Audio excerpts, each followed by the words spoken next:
Wasak ang harapan, tanggal ang dalawang gulong sa harap, at nakatagilid ang pampaserong jeep na ito matapos mahulog sa mayigit 30 talampakang kalsada na ginagamit ng heavy equipment sa ginagawang tulay sa Barangay Bangkal, Carmona, Cavite alas 7 ng umaga kanina. Himalang nakaligtas sa sakuna ang 7 pasahero at ang driver ng jeep na may biyaheng Alabang Bulihan silang. Sabi ng isang saksi, sumalpok muna sa tumpok na lupa ang jeep bago nahulog. Naglalaba po ako doon sa baba. Tapos may dumagasa. Kita ko jeep. Bigla siya nga, tumagos siya doon sa kabila. Biglang diretso, bagsak ng palalim. Hindi ako magkaintindihan kung saan ako pupunta. Ang ginawa ko, punta ko sa amin set. Hinga ako ng tulong.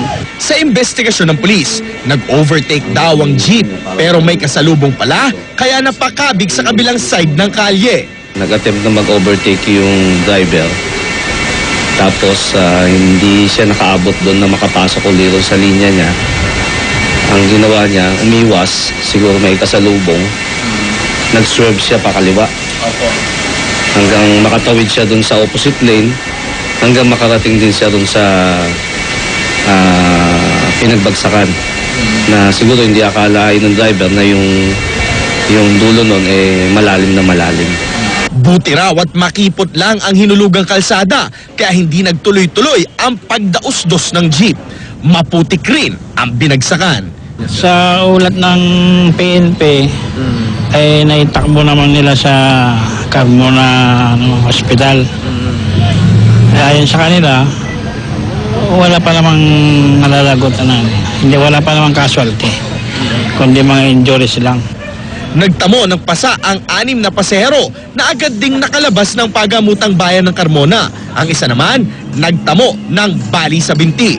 Habang ang driver na kinilalang si Jericho Rojas, inilipat sa Philippine General Hospital sa Maynila dahil sa pananakit ng dibdib. Paalala ng pulis. Tayo na mga driver na pag-approaching na tayo, kahit saan napakita na natin na may bridge, huwag na tayong mag-overtake.